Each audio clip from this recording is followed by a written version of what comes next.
स्वभावचिन्मयानन्दं कृपापूर्णं जगत्पतिं हरिषड्वर्गजेतारं नित्यानन्दगुरुं भजे। स्वभावचिन्मयानन्दं कृपापूर्णं जगत्पतिं हरिषड्वर्गजेतारं नित्यानन्दगुरुं भजे। சாப்பாட்டு எடுத்து வச்சேன். கொஞ்ச நேரம் என்னென்னவோ சொல்லி பார்த்தேன், ஒன்றும் நடக்கல. அப்படியே விநாயகர் உட்காந்துருக்காரு, சாப்பாடு உட்காந்துருக்கு.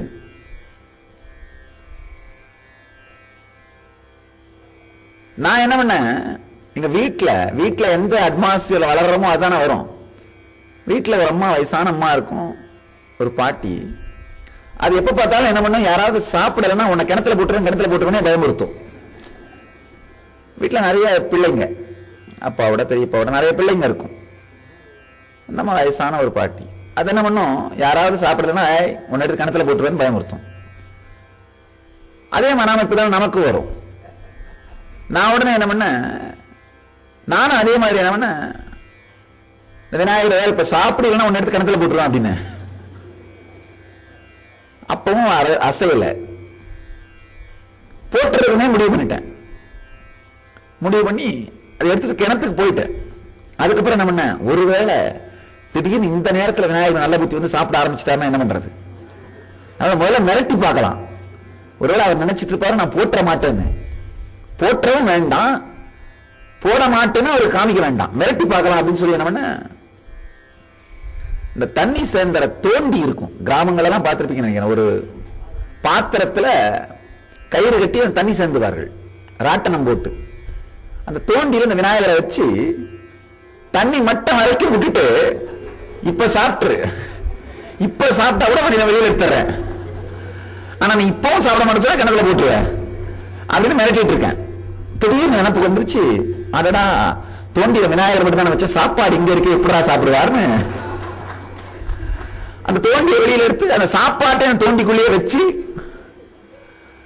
அந்த தண்ணி மட்டத்திலேயே வச்சு வச்சு பயமுறுத்திட்டு இருக்கேன். அந்த தண்ணியில் அப்படியே தண்ணியை தொடர்றது, அப்புறம் மேல எடுத்துறது, தண்ணியை தொடர்றது மேல எடுத்துறது. ஒரு அரை மணி நேரம் அப்படியே பண்ணிட்டு இருந்தேன். ஒருவேளை சாப்பிட்டு போறோம்னு தோண்டிய மேல எடுத்து பார்த்தா சாப்பிடல, அப்படியே இருந்தது. கடைசியில மனசு கேட்கல, அந்த கிடத்துக்குள்ள போடுறதுக்கும் மனசு வரல. சரி இன்னைக்கு ஒண்ணு அப்படியே விட்டுறேன், நாளைக்கு பார்த்துக்கலாம். ஏன்னா எனக்கு பசி எடுத்தது. அதனால என்ன பண்ண, அதனால சரின்னு எடுத்து அவரை ரூம்ல வச்சுட்டு நான் போய் சாப்பிட ஆரம்பிச்சிட்டேன். ஒரு 2 நாள் கழிச்சு திரும்பவும் இதே மாதிரி என்ன பண்ண, தோண்டியில் எடுத்து வச்சு ஒரு தடவை மிரட்டி பார்த்தேன். அப்பவும் நடக்கல. 3வது நாள் என்ன பண்ண, ஒருவேளை நம்ம வீட்டுல சமைக்கிற சாப்பாடு சரியா இல்லாதனால சாப்பிடல, கோயில இருந்து வாங்கிட்டு வரலாம்னு சொல்லி கோயில இருந்தே வாங்கிட்டு வந்து, கோயில் பிரசாதம் நல்லா அருமையா பண்ணுவார்கள். திருவண்ணாமலை கோயில நல்ல அருமையான பிரசாதம் பண்ணுவார்கள். அதை வாங்கிட்டு வந்து கோயில் இதுதானே படைக்கிறாங்க. அது நாள் வரைக்கும் ஐயா உண்மையிலேயே நீங்க எல்லாம் தெரிஞ்சுக்க வேண்டியது, என்னுடைய அந்த எளிமைத்தனம், சிறுபிள்ளைங்கிறதுனால தினந்தோறும் கோயில் நைவேத்தியமா வைக்கிற சாப்பாட்டு அந்த தெய்வம் சாப்பிட்டு தான் நினைச்சிட்டு இருந்தேன். அது வச்சுட்டு எடுத்துட்டு வந்துடுறார்கள் எனக்கு தெரியவே தெரியாது. அதனால கோயில்ல என்ன நைவேத்தியம் பண்ணி வச்சா அவர் சாப்பிட்டுறாரோ அதே சாப்பாடு எடுத்து வைக்கலாம். அப்ப இங்கேயும் சாப்பிட்டுத்தானே அவனை பிடிக்கலன்னு சொல்ல முடியாது இல்லையா, அப்படின்னு அதே சமையல் வேணுங்கிறதுக்காக கோயில்ல போய் நின்று அந்த மடப்பள்ளியில அங்க கோயிலுக்கு போகும்போதெல்லாம் அடிக்கடி அங்க தரையை கழுவி விடுறது, பெருக்கி விடுற வேலையெல்லாம் செய்வோம். வாலண்டியர் ஒர்க் அதெல்லாம் செஞ்சதுனால அந்த மடப்பள்ளியில் இருக்கவங்களாம் ரொம்ப நெருக்கமா இருப்பாங்க. அதுமில்ல அந்த மடப்பள்ளியில கிளீனா இருக்காது. நாங்க போய் பசங்க போய் கிளீன் பண்ணி வச்சாதான் உண்டு. அந்த கிளீன் பண்றதுனால ஏதாவது போனா அங்க இருக்கிற சாப்பாடெல்லாம் கையில கொடுத்துருவார்கள், மிச்சம் மீதியாக தான் இருந்ததுன்னா. அதனால அவர்கிட்ட போய் நான் இந்த மாதிரி எங்க வீட்டில் பிள்ளையாருக்கு சோறு வைக்கணும், எனக்கு கொஞ்சம் கொடுங்கன்னு கேட்டேன். அவர் கொடுத்து அமிச்சிட்டாரு, 2 கையை அள்ளி வச்சு கொடுத்து அமிச்சிட்டாரு. எடுத்து நான் சாப்பாடு வச்சுட்டு, இந்த பாரு நீ சாப்பிட்ற அதே சாப்பாடு, அதே டயட்டு, வேற டயட்டு, சமையல் சரியில்லைன்னு சொல்ல முடியாது அப்படின்னு வச்சுட்டு உட்காந்துட்டே இருந்தேன். அன்னைக்கும் சாப்பிடவே அப்படியே உட்கார்ந்து இருந்தாரு. அன்னைக்கு தோண்டியில வச்சு வச்சு போட்டு பார்த்தேன், எடுத்தேன், ஒன்னும் சாப்பிடல. எடுத்து மேல வச்சுட்டு அன்னைக்கு முடிவு பண்ணேன், என்னடா காரணம். அன்னைக்கு ரொம்ப துக்கமாயிருச்சு. நான் அது வரைக்குமாவது ஒரு காரணம் வந்தது, வீட்டு சமையல் பிடிக்கல போல, அதனாலதான் சாப்பிடலன்னு. இப்ப அவரு சாப்பிடுற அதே சாப்பாடு எடுத்து வச்சும் சாப்பிடலாம். அப்ப நம்ம மேலதான் ஏதோ தப்பு. துக்கம் தாங்காத துக்கம் பொங்க ஆரம்பிச்சது. துக்கத்துக்கு ஒரு பெரிய சக்தி உண்டு, உங்களை உள்முகமாக திருப்பி விடும். அந்த சக்தி துக்கத்துக்கு உண்டு. நல்லா தெரிஞ்சுங்க, துக்கத்தை மட்டும் சபிக்கவே சபிக்காதீர்கள். பல நேரத்தில் உங்களை உள்முகமா திருப்பி ஆழமான மனிதராக மாற்றிவிடும் துக்கம். துக்கத்துக்கு ஒரு பெரிய சக்தி உண்டு. பொங்கி வந்த அந்த துக்கம் பளிச்சுன்னு ஒரு தெளிவை ஏற்படுத்தியது. ஆஹா, நம்பியாண்டார் நம்பி அவரை வருத்தி கொண்டதனால் விநாயகர் சாப்பிட்டார். நாம விநாயகரை வருத்திட்டு இருக்க மேடம், அதனாலதான் சாப்பிடலன்ற இந்த தெளிவு பிறந்தது. அந்தர்முகமாக திரும்பியவுடனே ஏற்படுகின்ற இந்த தீட்சை, இந்த விளக்கம் பிறந்தது. நல்லா புரிஞ்சுக்கணும், இது ஆழமான ஒரு திருப்பு முனைன்னு சொல்லலாம். என்னுடைய வாழ்க்கையில ஏற்பட்ட பெரிய திருப்பு முனை. இப்ப இது பெரிய நிகழ்ச்சியா உங்களுக்கு தோணாம இருக்கலாம். அந்த வயசு பையனுக்கு அது ஒரு பெரிய நிகழ்ச்சி. அந்த வயசுல எனக்கு இருந்த அறிவுக்கு, எனக்கு இருந்த அந்த தேடுதலுக்கு அது ஒரு மிகப்பெரிய நிகழ்ச்சி. ஏன்னா அவ்வளவு ஆழமாலாம் புரியாது. மிஞ்சி போனா 7-8 வயசு இருக்குன்னு நினைக்கிறேன். அதுக்கும் குறைவு தான், அதுக்குமே குறைவு, அவ்வளவு கூட கிடையாது.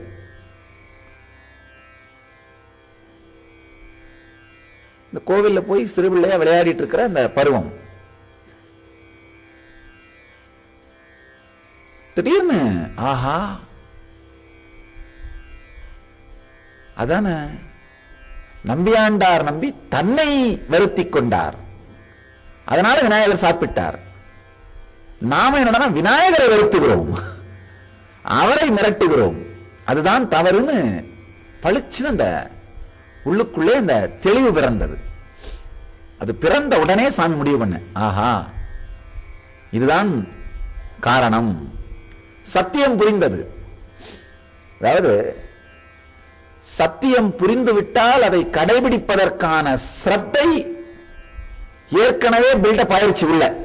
அந்த நம்பியாண்டார் நம்பி கதை கேட்டதனாலும், இந்த 2-3 நாள் தொடர்ந்து தவறான மார்க்கத்திலே முயற்சி செய்ததாலும், தவறான மார்க்கத்தில் முயற்சி செய்தாலும், முயற்சி செய்தல்ங்கிற மனப்பழக்கம் வருவதே அந்த தவறான மார்க்கத்தில் முயற்சி செய்வதற்கு அளிக்கப்படும் கூலி. தவறான மார்க்கமா இருந்தா கூட கவலைப்படாதீங்க, முயற்சி செய்யுங்க. காரணம், முயற்சி செய்தன்ற மனப்பழக்கம் வந்துடும். அது மிகப்பெரிய கொடுப்பனை. ஏற்கனவே அந்த முயற்சி செய்ததாலும், நம்பியாண்டார் நம்பி கதை கேட்டதனாலும் சத்தியத்தை வாழ்கின்ற ஸ்ரத்தை வந்துருச்சு. அது இருந்ததுன்னா மருந்து இடிச்ச பீரங்கி மாதிரி சத்தியம் புரிஞ்ச அந்த வினாடியே நெருப்பு வச்சிரும், வெடிச்சிரும்.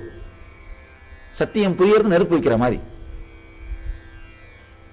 ஸ்ரத்தை இல்லாமல், இந்த சத்தியத்தை வாழ்கின்ற ஸ்ரத்தை இல்லாமல் நெருப்பே வைக்கப்பட்டாலும் தீட்சையே நடந்தாலும் உபயோகம் இல்லை. அது காலி பீரங்கிக்கு தீப்பந்தத்தை வச்சு வச்சு நெருப்பு வைக்கிற மாதிரி அது நடக்காது. அதனால ஒன்றும் நடக்கிறது இல்லை. அதே மாதிரி ஸ்ரத்தை மட்டும் இருந்து அந்த தீட்சை நடக்காம, மருந்து மட்டும் இடிச்ச பீரங்கி ஆனா நெருப்பு வைக்கலனாலும் வெடிக்காது. சாமிக்கு ஏற்கனவே மருந்து இடிக்கப்பட்ட மனம் மாதிரி ஆயிருச்சு. நம்பியாண்டார் நம்பி கதையினாலும், தினந்தோறும் செய்த பூஜையினாலும்,